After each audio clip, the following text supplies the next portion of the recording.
Hello students, I'm Dr. Maya Dunne. I'm teaching this chapter 4, part 3, Electron Affinity.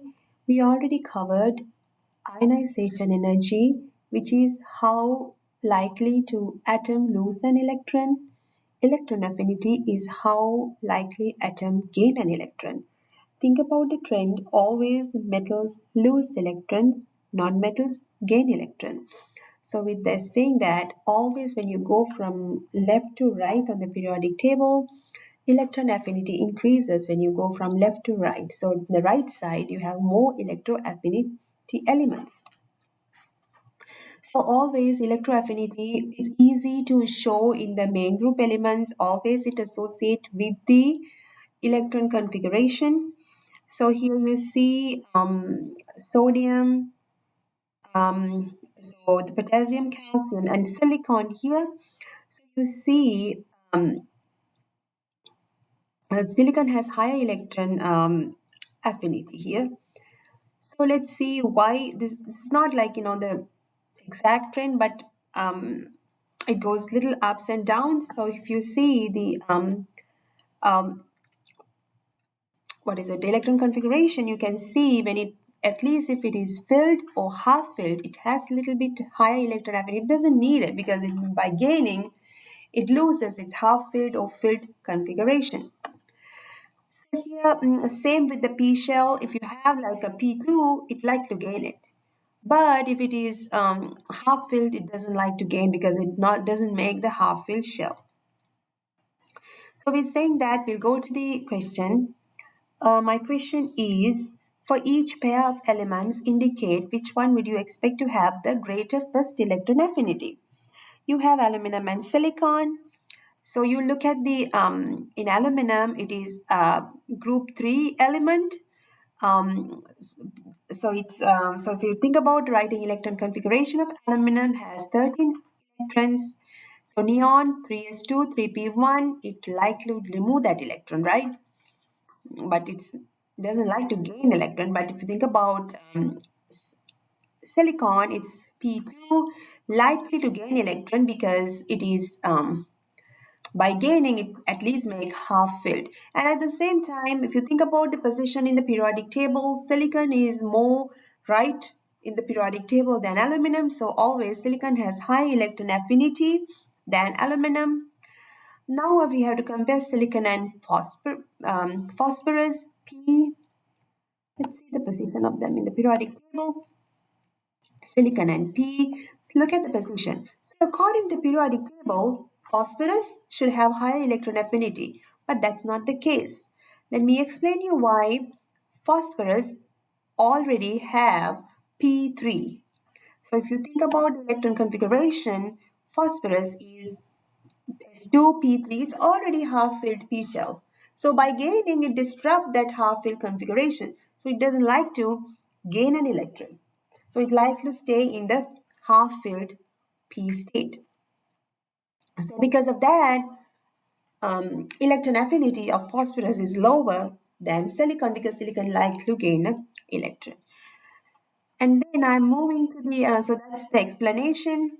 So this is aluminum, this is silicon and phosphorus. Electron affinity is high in gaining, and electron is high in silicon because by gaining, it gains half filled. So that is the electron affinity. And then we are moving to our next property, which is metallic character. So the metallic character, the metals tend to be shiny, lustrous, malleable, and ductile. So the metallic character, more metal. So this is the metals in the periodic table. Metallic character is increased when you go down the periodic table, and it's all and in the group 1 and 2, that like all metals. So they are, you need to know the properties of metals, non-metals, and metalloids. And I would let me see. Okay, so that is the metallic character. So that's just, you need to know the properties, and you need to know what is metal, non-metal, metalloid. I wouldn't go with the calculation for that. And then I'm coming to a last topic, which is the electron configuration of ions. Ions like sodium electron configuration is different from sodium plus ion. Always, if the ion is positive, you lose one electron. Mainly, you're losing that electron from the highest valence shell. If it is uh, an ion, that means you have more electron, you gain an electron, you gain that electron to the, so example here, you lose this electron. For chlorine, you gain that electron. So that's what it says. Sodium forming, by losing electron, it forms sodium plus ion. Chlorine, by gaining that electron, it's P6, it's making that negative sign. So there are some ions with the main group elements. So these are the ions. So this is, now we are moving to polyatomic ions. So ions, what are the ions? That's another topic. Ions are the charged species. How these ions made? Ions made by losing or gaining electrons. So let me go here again, writing something. So ions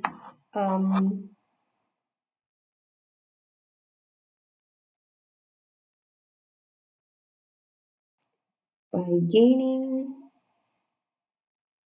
or losing electrons. So ions, you have two type of ions, cations, anions. Cations are positive by losing, anions are negative by gaining. And then mainly metals form cations. Non-metals form anions. So that's about the ions. You need to know the writing electron configurations. Always, if it is a cation, you lose an electron, you write. So you can write the electron configuration of an atom, lose that electron, and then that's how. And then if I ask you to write the electron configuration of O2 minus, how do you write it? Write the electron configuration of O2 minus. So you know oxygen has how many electrons? 8. And then you write O2 minus has not 10, not 8 now, it has 10. So you write 1s2, 2s2, 2p6. That's the, always these ions form by losing or gaining electron to go to the noble gas configurations. And then, so this is the ions. These are the ions in the periodic table. You need to know these ions. It's important. So when we talk about ions, how do you know which ion form which element? I have an easy trick for you. Group 1 elements. Group 1 elements always form plus 1. Always, because it loses only that electron. If you remember when we discussed in the ionization energy, by losing that one electron, it go to the noble gas, so it cannot lose any more. So always group 1 elements form plus 1. If you know the atom, it's a group 1 plus 1. Go to group 2 plus 2, go to group 3 plus 3 in aluminum, and then these are all not metals. Group 7 always negative 1. Group 6 mainly 2 minus. Group, sorry, not group 3, group 6, okay, because you need 2 more electrons to go to the closest noble gas.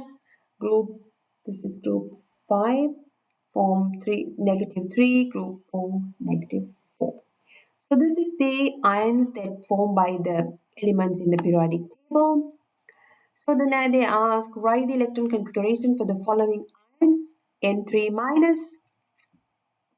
So you basically gaining 3 electrons. So you write nitrogen.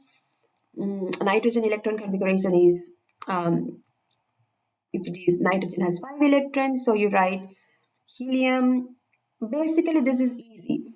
What I would do, nitrogen has 5 electrons. By gaining 3, you have 8 electrons. Then you write the electron configuration for the element with the 8 electrons.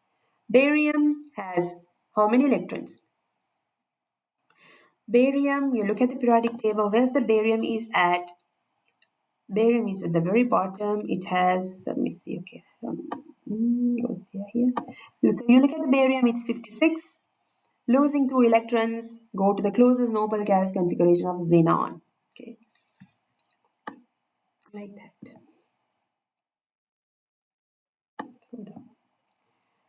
So,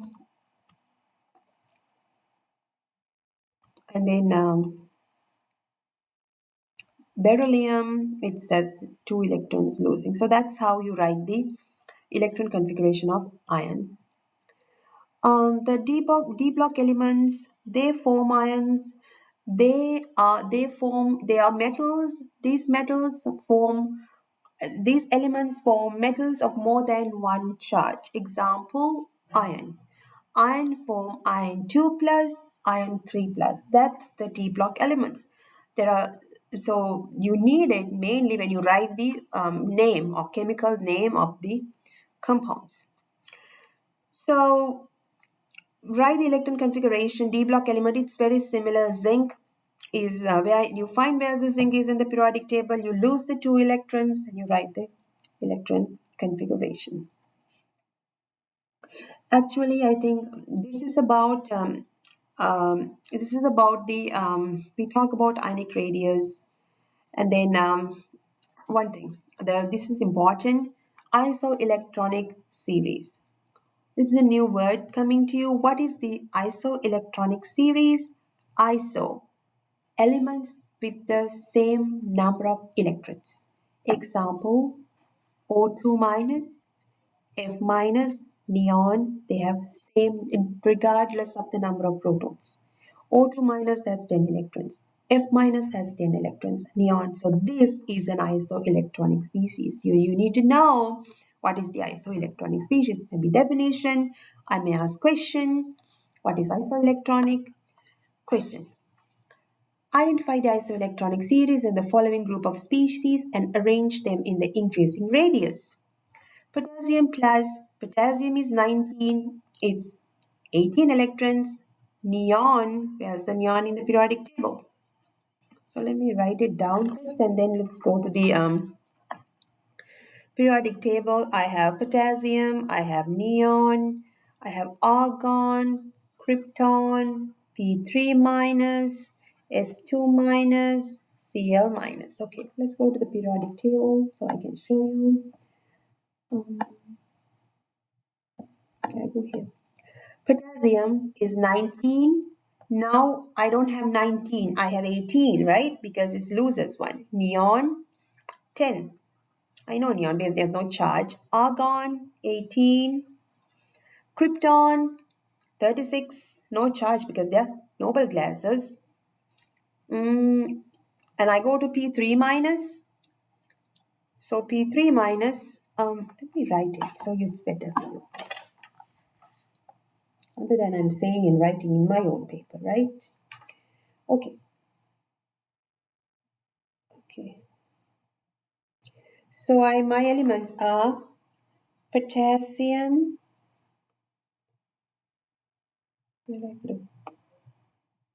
Potassium plus.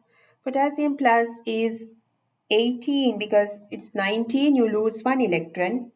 Neon. You look at the periodic table. Neon is no charge. It's 10. And then you go to argon. It's 18. You go to krypton. It's 36. And you go to P3. Let's see how many in the P3 minus. Potassium is 15. You get 3 more, 18. S2 minus 18 because halfway is 16. You're getting 2 more, it's 18. Cl minus is 18. So I have 18s. This, sorry, another color. This one, this one, this one. I have actually 5 elements, that is same number of electrons, which is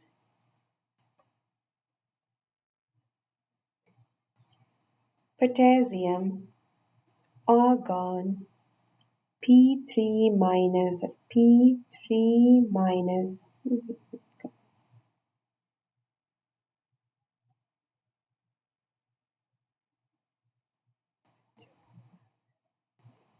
Okay, so all these species are isoelectronic, and there's another question.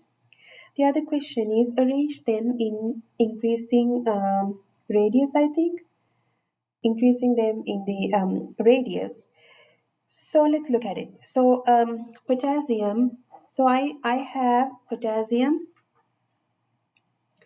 uh, argon, chlorine, sulfur. Okay, so all these here. So I feel like potassium is the biggest. Why? Because potassium is in the next row. So I write potassium, and then what would be the next one? The atomic radius decreases, right? And also when it anions are always bigger. So from these three, there now I have chlorine. Um, so I would say the chlorine, then go to the sulfur, P, mm, and then argon. I would like think like that, and let's go. Let's see. So they found. Okay, that's what we did, right? Okay, that's good. So potassium is the in order of increasing the radius, we just did the other way around, but they found okay, these are the elements. Why they didn't find sulfur? It should be sulfur. Sulfur should include here too. So the order of increasing radius, potassium is smaller. The potassium is even it's the next row. Potassium is small because it's a positive ion. Positive ion is always small because it goes up. So because it has the more number of protons than electrons, so it go closer. So potassium is smallest. Go to argon, chlorine, sulfur, phosphorus. Why? Because the more negative anions are bigger, cations are smaller. So that's the theory we are using. The atomic radius, the how do you say atomic radius is different in the cations and anions other than the neutral atoms? Always cations smaller, anions are bigger. So that's why and anions they have more charge, more negative charge, more bigger it is. And I think this is end of chapter 4. And I hope you understand this video was helpful for you to better understand chapter 4. Thank you.